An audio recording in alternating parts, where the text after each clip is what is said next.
Alright, today on the channel we're going to be looking at yet another portable emulation hard drive, all-in-one system, plug and play, get up and going. This one's a little bit differently though, as opposed to being sold through AliExpress or Amazon or something like that. This one's actually sold and was sent to me by Chris Cool Mods to check out. Said, hey, you review a lot of these hard drives. I make my own hard drives as well as other gaming peripheral type stuff. Would you be interested in checking mine out? And I said, yeah, sure, why not? So what we sent over was this 4 terabyte Retro Beast. It came in a Seagate expansion drive. He's got options on his website for external as well as internal hard drives. Also sent some instruction manuals. Basically, this is just a paper printout that has a breakdown of all the systems, where they are, the different collections, because it has over 20,000 games, like 230 wheels. And there's also another printout that had the instructions for the mapping of the controllers. I didn't personally have to map anything. I'm using a Xbox One style USB controller. It's pretty much what this system was already built upon, so I didn't really have to change anything. But if you're curious about hotkeys and what buttons do what, nice little printout. As well as, you also have some information on the drive itself once you plug it in. I'll go ahead and show you that right now. So on the drive, once you get it plugged in, mine defaulted to my D drive, but you get these various options. If you have any problems, there's this extraction file. You can go ahead and double click on the program itself and get going, but it's recommended that you go to the wiki and you follow the step-by-step guides to install different things. Like I said, it's literally app install, auto boot, Windows, copy to your C drive. It will walk you through it, and there's even a video which I thought was super handy for any newcomers out there that is literally going to walk you through anything you need to install on your computer setup. If you don't feel like installing anything on your computer, this obviously is not going to be something for you. Me personally, I didn't really have to do any of that. Like I said, I've been playing these type of emulation devices on my computer and other PC games for years, so a lot of the applications and drivers and stuff are already on my PC, so I didn't really have to mess with this. But it is handy dandy that there is a nice detailed step-by-step guide. And he also does have a Discord channel, so you can go on the Discord channel, join them, ask any questions about setups or any troubles or problems you have with his device. Like I said, he does offer different things besides just the 4 terabyte. There's the 16, 96 terabyte, a fully built PC, like an arcade stick, board, Steam Deck, Xbox mods, you name it. As far as your PC specifications, here's your minimum requirements. So you definitely want to check in that. Every time I review one of these, somebody always asks me what my drive and what my specifications on my PC are. I built this PC myself like 5 years ago, and all the parts are now unavailable, so it's really kind of irrelevant. But this will give you a good idea whether or not your computer is going to be capable of playing some of these systems, because there are some more advanced systems. In fact, there's an entire game list, which is handy if you're going to comment in this video, say, hey, is this game on it? I'll go ahead and include this in the video description box below. That way you can read the text files and find out specifically if the game you're looking for is included on this terabyte Retro Beast setup. So let's go ahead and check out the system, get it up and running. I'll show you the operating system, and I'll give you some pros and cons that I found while I was playing with this. Alright, so once we get the drive started up, this is the operating system, very reminiscent of a Hyperspin build. You got things broken down by categories, so you got your arcade, your console, your handheld consoles, pinball machine, computer, games book manual, so the instruction manuals that would come in video games, which I think is a super handy inclusion. And then you got personalized collections, so we'll go ahead and select collections, and you can see it's got all the Bomberman games, all your Zelda games, your fighting games, your wrestling games, Teenage Mutant Ninja Turtles. So if you're a big fan of a certain franchise or whatever, it's pretty handy dandy to go ahead and find this. Overall, I mean, the delivery, the aesthetic is pretty nice. Like I said, you get the scrolling wheel. The logos obviously are all a little bit different. So like we got some PNG files logos here where it's nice transparent background, and you got starry background with black rectangle squares. So it's definitely mismatched, which if you're OCD, that'll drive you crazy. And that is something I've seen on here a lot, is that type of mismatchy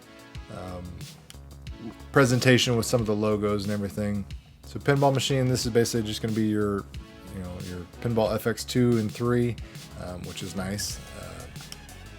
If you're a virtual pinball fan, it makes it very easy to go ahead and get up and going. Just single screen type of options. Let's go check out the arcade because there's lots of wheels. Like I said, there's over 20,000 games on here. So you got MAME, you got your Sega Naomi, you got Sega Model 2 and 3, which is great. Some of my favorite games are from those. Thomas Wave, of course. Light gun games. Now these are your MAME light gun games. If you got like a Senden light gun or an AE light gun, this is not exactly going to be set up for you because it's not including the software for Senden or anything to play that. This would just be like playing those games with the Xbox controller or a mouse or something like that. So if you got an actual physical USB light gun and you're clicking on this and expecting to have a great experience, don't. Like I said, and then we got subcategories by the different publishers. So you got Tecmo, SNK, Sega, your STV games, Neo Geo, Midway, of course. So that's an easy way to find some of your favorite games. You could also search for them if you wanted to do that. The consoles, all your favorite home consoles, as well as some newer stuff. So Xbox 360, Xbox games, Wii U, and all your older classic systems. Everything again broken down by category. You simply, pick one, brings up the wheels. Again, got a nice little splash page of the video in the background. I definitely found some quirky ones where the video didn't necessarily match what was being shown. Like I said, not all of them have video splash images, so there's a couple like this one. It's just a static image. And check out the Handheld Systems. And this is where you're going to find, obviously, your Game Boys, your Game Gear, Neo Geo Pocket stuff, your DS, PlayStation Portable, and as well as the minis, Nintendo Switch. And there's a load of new games on here, which, naughty. There'll be some stuff on here that'll make you go, interesting. Very, very interesting. But, to each their own. But lots of Switch stuff, which is cool. And let's go ahead and back out. I'll show you a couple of the weird quirks I've noticed. So this one pertains to, we'll use this as an example. So I'll turn the volume up. Maybe you can hear this. So I found this when I was just scrolling through. Like I said, you get the splash image and the logo of the game, which is great, which is ideal and everything. But some of the information that was scraped together is really, it needs retooling. Let's put it this way. So let me go up here. Tony Hawk's Project 8. On here, I'm pretty sure you actually do. So this video clip is like a super grainy capture of somebody that's playing this game, and it looks like they're recording their own gameplay off of like a CRT almost, but like he's talking while he's playing. So this is literally like somebody ripped a YouTube clip of somebody playing this game and talking online while they're playing this game, which I thought was super quirky, to say the least. So like I said, this definitely needs a little bit of refinement in that aspect. And like this one, this video clip is, somebody trying to capture the video clip while they're on their PC. And speaking of quirks, again, another one I got to bring up, again, just in regards to the polish of everything. So the video game instruction manual category, I think that's an awesome idea. Missing lots of logos, and when it is missing a logo, you'll see, just the text there. It does play video clips for the instruction game manual, which to me is a little overkill. Probably doesn't really utilize a whole lot of extra space on here, but just talking about, again, refinement and just extra polish. So there was a ton of logos missing in this NES system. So obviously one of my favorites, Legend of Zelda, going up here. So I'm like, okay, it'll be in the L's, right? So go up here, and sure enough, it is. But one of the most popular NES games of all time on this drive didn't have a video clip or a logo for the video game instruction manual, which to me, I just thought was kind of crazy. We got all these other games. We got Lee Trevino's Fighting Golf, which, is probably everyone's favorite, most recognizable NES game, right? No.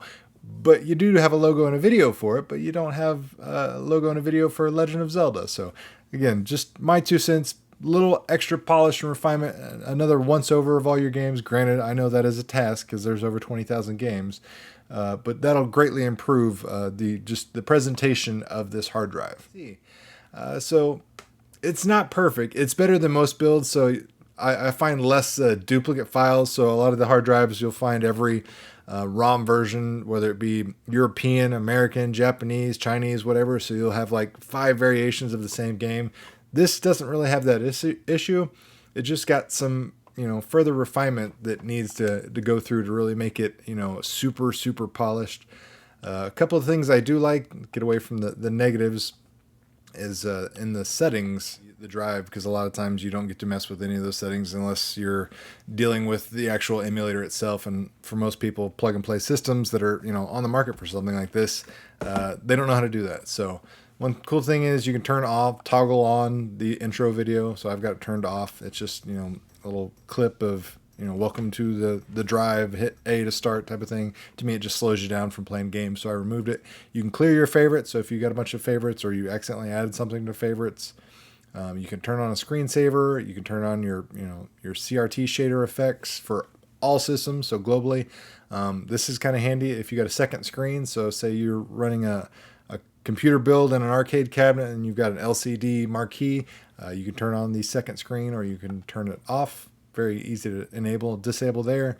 You can change the different themes. So we got a stock one, and we got the Beast 5, Beast Flow, Bit Wars, Hyperspin, Chris's personalized one. So lots of options built in if you don't like what it looks like right out of the gate, which is handy. And again, you can turn off the background music. So little things like that, very nice to have as an option. And there's also, you can turn on the glass effect where you're playing the games and it looks like you've got glass over the top. You can change the themes. The tools I thought was super handy. This is specifically for, people that are absolutely newcomers to this sort of thing.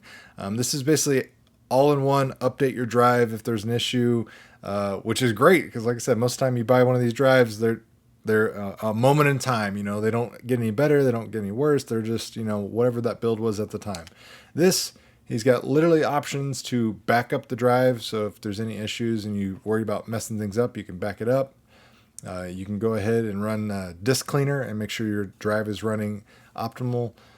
You can check for any missing drivers with a touch of a button, which is super handy. Again, if you've got a graphics card, typically an NVIDIA one, you got the NVIDIA built-in application there. You can do things like, recovery.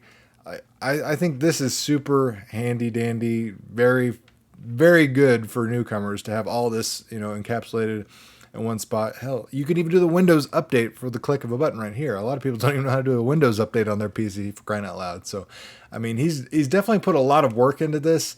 But like I said, it does need a little more polishing, just clean up in terms of the videos, snapshots, and the logos that are presented in the game collections themselves. But enough talking about the operating system and everything. Let me play you some of the emulation and show you what kind of performance I got just plug and play out of this hard drive.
Reload.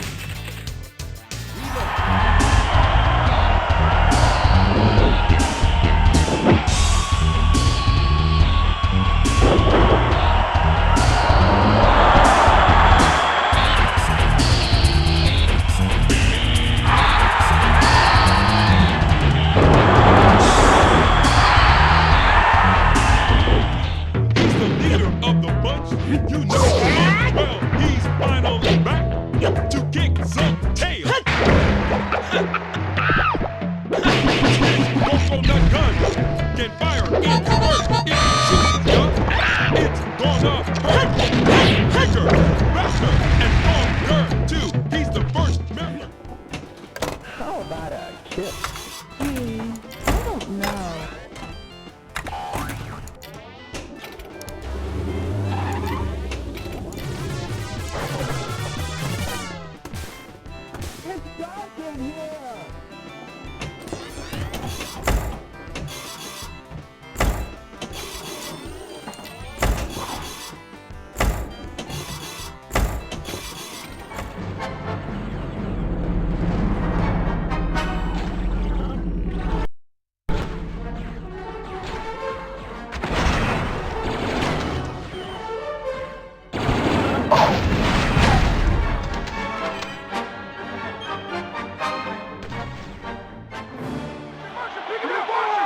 couple of yards back. Oh, nice tackle. That is an airtight defense, Dan. They're not letting a wishful thought get past the line of scrimmage. I think they're even driving them back a bit, Peter. That is great D. Yeah, you know, it's moments like this that test your resolve. Will this offense rise to the challenge or slink away? Ball on the 20. Pitches it. Penalty marker down.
And that does it for today's video review of the Retro Beast 4TB hard drive from Chris Cool Mods. If you're interested in picking one of these up, I'll put a link down in the video description box below, as well as the pinned comments to Chris's website. This isn't sponsored other than the fact that he did send this out to me and ask me, to share my opinion and thoughts. If you buy one, I don't get any money, so don't worry about that. But if you enjoyed the content, make sure you hit the like button, share this video with your friends if you found the information helpful. And as always, thanks for watching, guys. It really means a lot.